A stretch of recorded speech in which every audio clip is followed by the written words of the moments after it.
hour of entertainment with all the Amos and Andy characters, plus Bud Gluskin and his orchestra, and those famous Delta Rhythm Boys.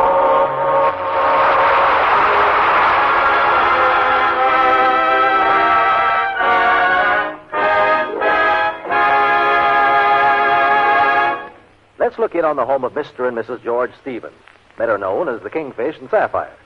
The time is noon. All morning, Sapphire has been cleaning up the house, and as the clock reaches the noon hour, she is about to go in and perform her most difficult and unpleasant job of the day. George, dear, time to get up. I'll tickle him behind the ear with my finger. Oh, flies. Get away, flies. Georgie, dear, open your eyes. I'll run my fingers through his hair. Don't cut it too short. Just use the clippers on the side. George, get up. Well, I'll give him the ice water treatment. Where's that pitcher? How do you like this, George Stevens? Coney Island. The water's fine. Come on in, everybody.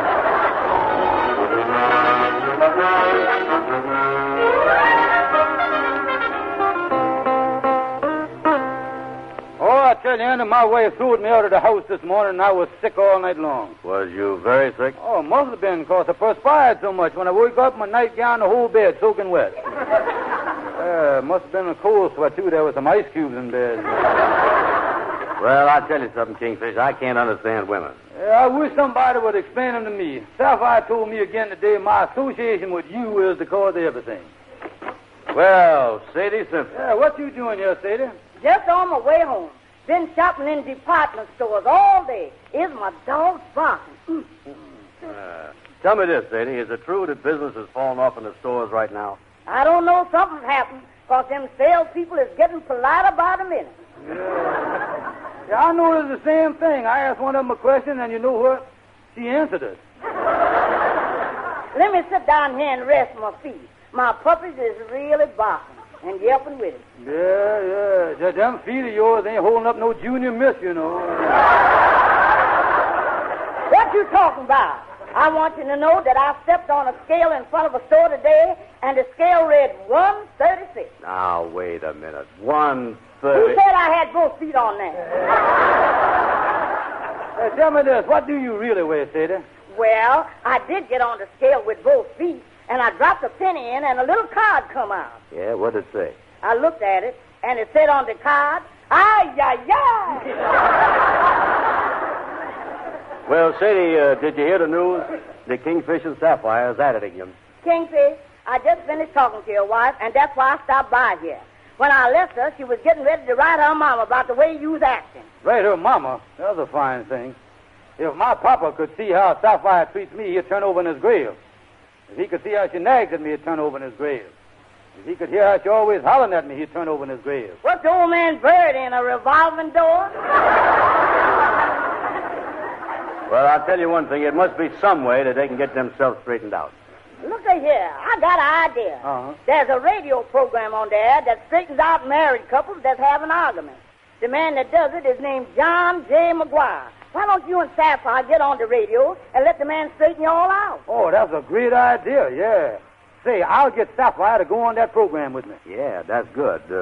Tell me, Sadie, this program that helps with married life. Do the advice straighten out married couples? Oh, sure. I know a couple that's been back 5 times.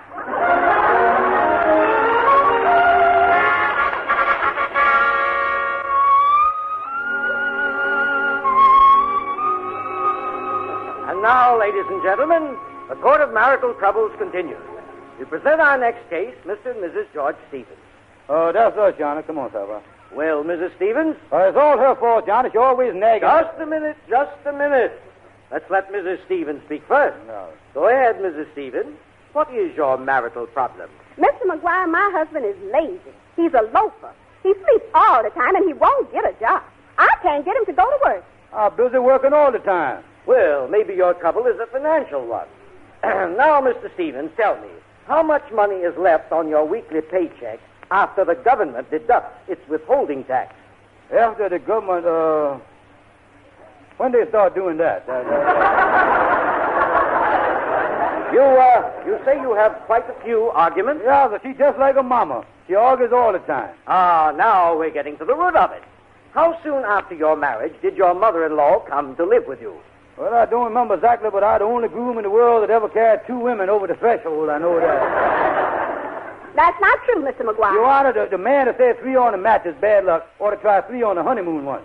And speaking of honeymoon, I never will forget, the hotel was crowded, so my wife and the mother slept at Niagara Falls, and I slept in Toronto.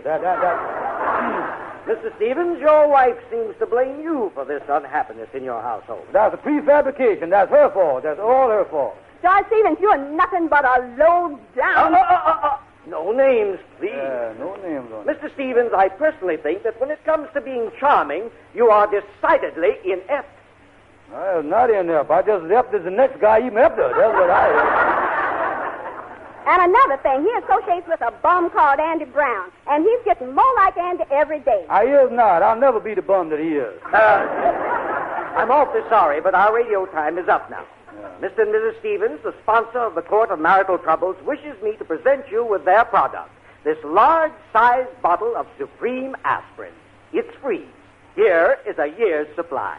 Yeah, the way my wife nags at me, that'll be gone in a week. Well, thank you, Mr. and Mrs. Stevens. And now, ladies and gentlemen... Yeah, come on, Sapphire, let's get out of here. I'm going to tell you something. If I had a glass of water, I'd take 2 or 3 of these Supreme Aspirins right now. George, I done reached the end of my rope. Well, now, wait a minute. I done stood all I can stand. George, this is the end. Oh, honey. I ain't fooling. George, I'm going home. I'm going to pack my things, and I'm going back to Mama. I'm through. Oh, honey. Now, listen, Sapphire. Can't we talk it over? Let's talk it over before you tell me you're through. Why can't we sit together and figure whether this is the right thing to do? I hate the thought of spending nights all alone, missing the thrill of nights that we've known. Can't we talk it over before it's over?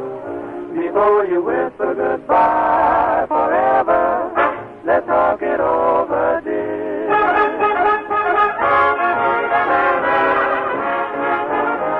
Now listen, George. We were so in love the day love started. Who would think that we would soon be parted? I just can't believe it's true, Sapphire, dear. I make this appeal to you. Can't we talk it over? Let's talk it over before you tell me you're through. Can't we sit together and figure out whether this is the right thing to do? I hate the thought of spending nights all alone, missing the thrill of nights that we've known. Can't we talk it over, baby, before it's over?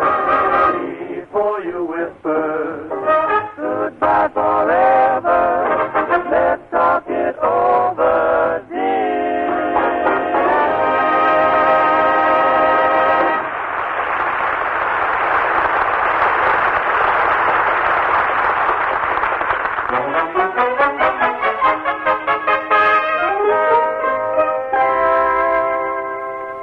Oh, I tell you, Henry, me and my wife ain't getting along at all. Well, all of us married couples has our little difficulties.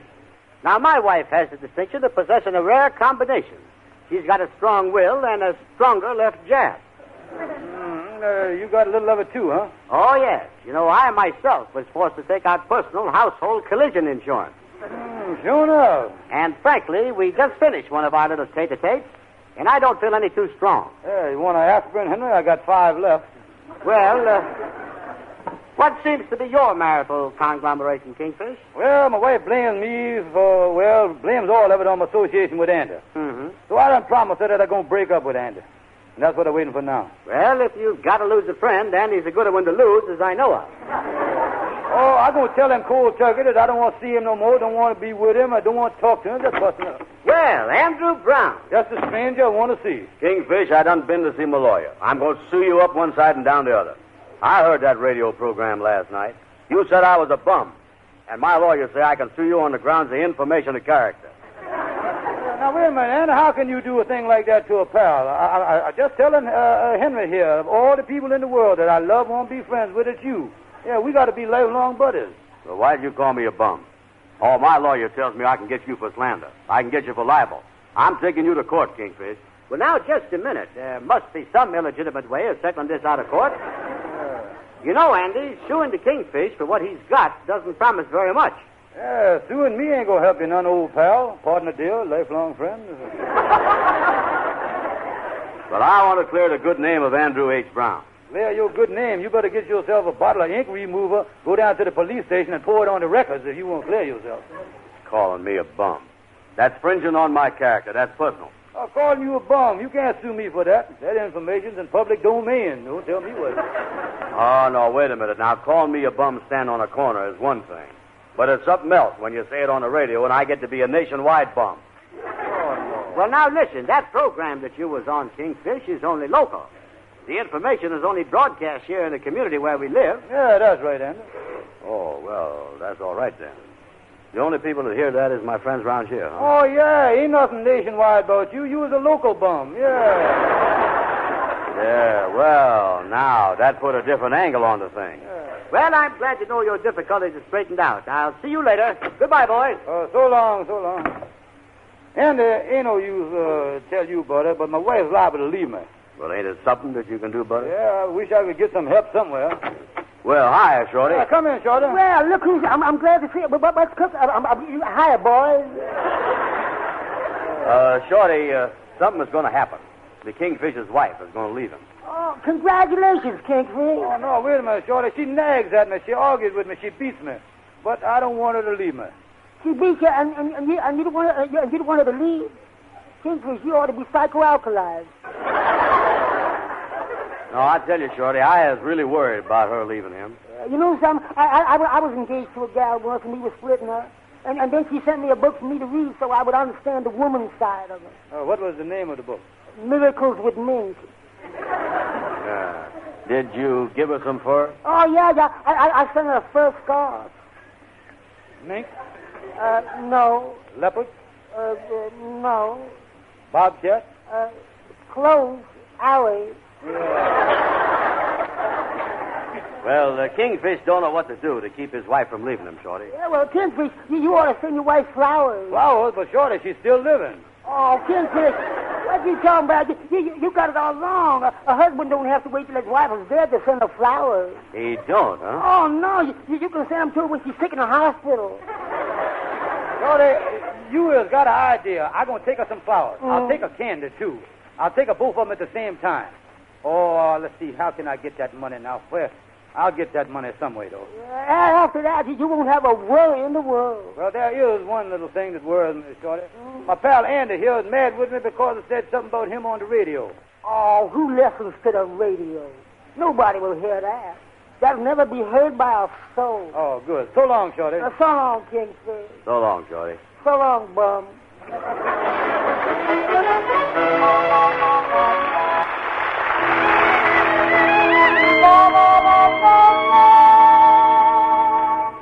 Well, here's the flowers and candy. It cost me $2.75. Leave I'll hide them behind the sofa and then get her to come in the parlor, and then I'll surprise her with them. Yeah, I'll put them right back here. Oh, Sapphire, dear. Oh, hello, George. I didn't know you was home. Honey, I got a surprise for you. George, what happened to that $2.06 I had hid in the sugar bowl? Oh, well, George, you got a guilty look on your face, and I know you took it. That money was to buy food for the night's supper. If you spent it for anything else... Oh, no, honey, no. That's just what I spent it for, food for the night's supper. Oh. Well, what is we going to have for supper, George? Chocolate chrysanthemum souffle.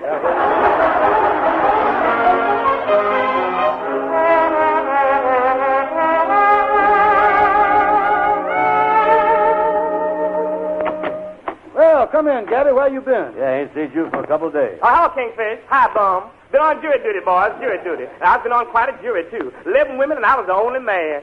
11 women, and you was the only man, huh? Yeah, and we was locked up all day. Yeah. How'd you like that jury duty, Gabby? Lovely. While you and the 11 women was locked up there, how did you decide the case? Is that what we're supposed to do in there? Listen, Gabby, the Kingfish and his wife is fighting again. Oh, I'm sorry to hear that. Sure, I'm sorry to hear that. Gabby, in your law work, you has done had a lot of experience with this kind of stuff. What is the best way for a husband and wife to keep from fighting? Well, one thing, Kingfish, tell your wife that when she gets mad at you, count up to 10. Just count up to 10, that's all. You think that'll do it, huh? Oh, you'll be perfectly safe. I will, huh? Yeah, but when she gets to 11, duck. Say, Gabby, look here. I got to have happiness at home. My wife is at me all the time. How can we be happy? Not but one way to handle it, Kingfish. Not but one way. You has got to be the master of the house, the complete master. Sure enough. When a man goes in the cage with the lions, them lions can't know that he's scared of them. He's got to be the master. And you got to go home and be the master of your house. Speak right up, just like a lion tamer. Yeah, I'll go home like a lion tamer. I'll be the master. I'll let her know who's boss. Yeah, this might turn the trick. Gabby, this might do it.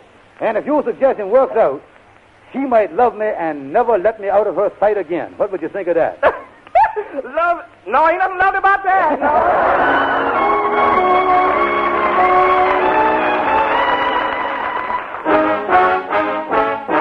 Sapphire, come here a minute. Hurry up, hurry up, hurry up. George, is you sick? I want you to know from now on that I is the master of this house. I is the lion tamer of this cage. And from now on, I want you, now wait a minute, honey. Now wait a minute. Put that vase down, honey. Don't do that. Ha, ha, ha. Silly boy.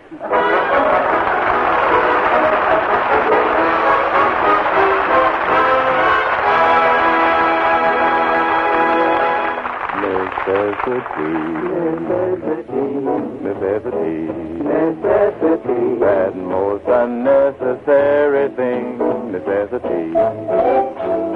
What throws a monkey racing? A fellow's good intention. That nasty old invention.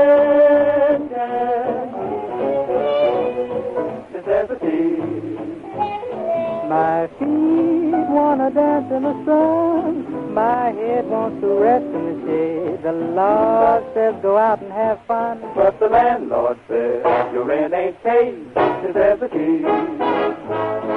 It's plain to see. What a lovely old world this silly old world could be. But man, it's all in a mess. Account of necessity. Account of necessity. Account of necessity. The jail would never been there except for folks who send back. Well, how did I get in there? Necessity. Necessity. My feet wanna dance in the sun. My head wants to rest in the shade. The Lord says, go out and have fun. But the landlord said, your rent ain't paid. Necessity. Necessity. That's the maximum that a minimum thing could be. But man, it's all in a mess. I must confess, there's nothing more than less unless. Well, the end is that one word I've been telling you about, and that is necessity. necessity.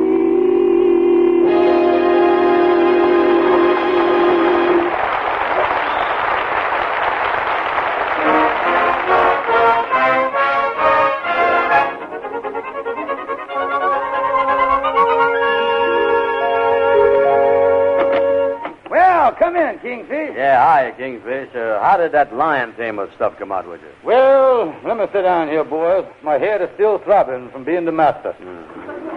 Yeah, I'd like to see Clyde Beatty go in my house one. Yeah. Andy was telling me about this master stuff that you was going to try. Tell me this, Kingfish. What happened when you started that stuff? Well, you cracked me with a veer. Oh, I've been subconscious for the last 6 hours. That'll do it, all right. What's your next move? Well, boys, I've been thinking the thing over, so I went to my wife. I got her in the room, and I ever come up with my subconscious stuff. I say to her, I say, Sapphire, come here, I want to have a talk with you. Yeah. So we done had a heart-to-heart talk. We sit there on the side of the bed, and she herself is done worked out a plan. Yeah? Well, what is the plan, Kingfish? Yeah, what is the thing? She told me to go ahead for a few days, just like I was a single man, and see how I like that. She even told me to go ahead, call up some girl, take her out to supper, She say that might learn me to appreciate her. Well, I has heard of these marital vacations. Might be a good idea in your case. Well, good luck to you. I'm going to get on home, take my wife to a picture show. So long. So long, so long. He's going to take his wife to a picture show. He ain't got no fight in him at all, is he? Nah. Well, tell me this, Kingfish. What is you going to do about this marriage vacation? Oh, I'm going to do exactly what my wife said do. I'm going to call up a girl. She told me to do it. No fooling. Who you going to call? Yeah, I went down to the basement in my trunk, and I got out my little black book that I used to have, and here it is. Ah, let's look in here. Wait a minute here now. Yeah. Oh, here one right here. Ah, Andrew, she is something. Mm-hmm. Oh, I remember how she used to smile. One of the prettiest girls in town. Well, here I go, son. Oh, boy, this marital vacation is something, isn't it? Yeah, maybe she got a friend. I could use a vacation, too, you know. Yeah. Oh, this is the best idea Sapphire ever had. Hello? Could I, speak to Trixie? Speak to who? Trixie. Trixie. Oh, yes. Hey, Mama.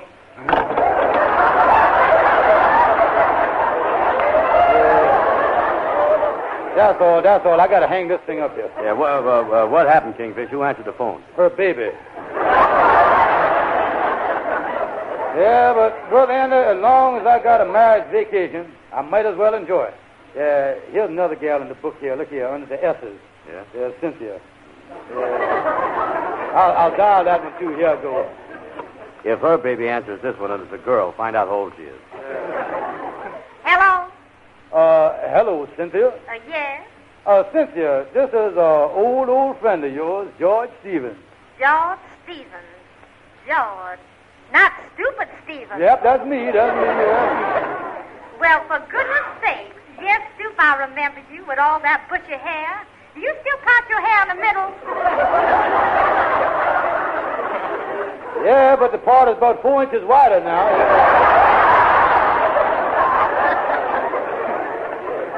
Well, I still remember the last time I saw you, Stoop. You took me home and we were standing on the porch, and the last thing you said to me was that you would phone me. That was 19 years ago. Well, Cynthia, I've been awfully busy, honey. And the reason I phoned you is because I had something to ask you. Well, what is it, Stoop? How about me and you having supper together tonight just the way we used to? The way we used to? I'm sorry, Stoop. I just can't afford it. Goodbye. How'd you come out, Kingfish? Oh, she done develop into a tightwad, just as she is. You gonna try some more? Oh, this marriage vacation ain't nothing, Anna. I don't know what I'm gonna do. Well, listen, Kingfish, I've been thinking about your trouble, and I talked to a friend of mine. He told me the name of a man, Professor Hotchkiss. He say he really does a great job in straightening out married couples' trouble. Jonah? Yeah, I got his name. Here it is right here on this piece of paper. Say here, write to Professor John Hotchkiss. And there's the post office box in Harlem. And I put down there, your marriage trouble solved. Andy, you give me an idea. Thank you, pal.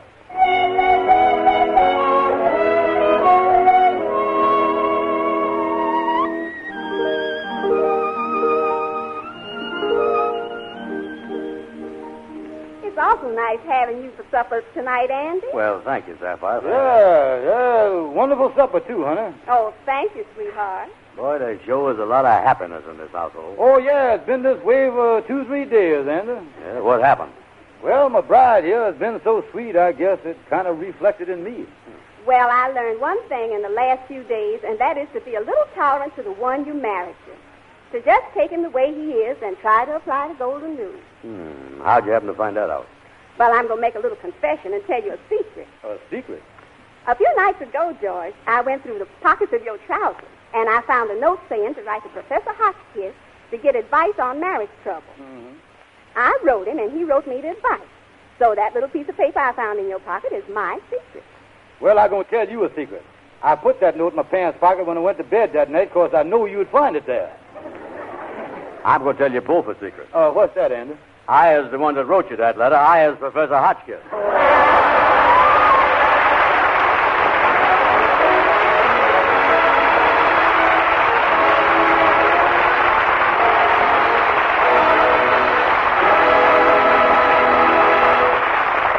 Nicaragua is a beautiful town.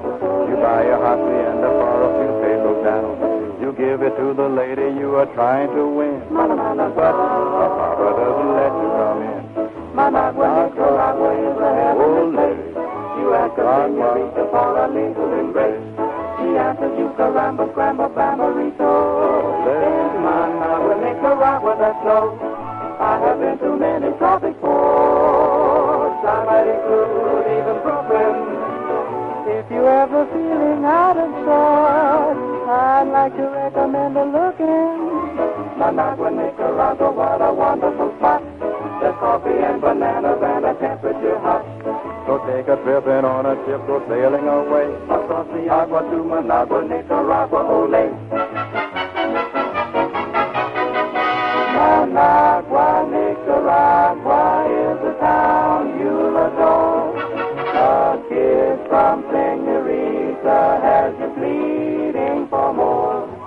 Before you take a second one, you've got to propose. Her papa leads you out by the nose. Managua, Nicaragua is really the top. You buy a big sombrero from a neighborhood shop, and then the girls will follow you like in a parade. Because they want to walk in the shade. You can feast on enchiladas all the day long, provided that your stomach is especially strong. So take a trip and on a ship go sailing away. Across the agua to Managua, Nicaragua. Across the agua to Managua, Nicaragua.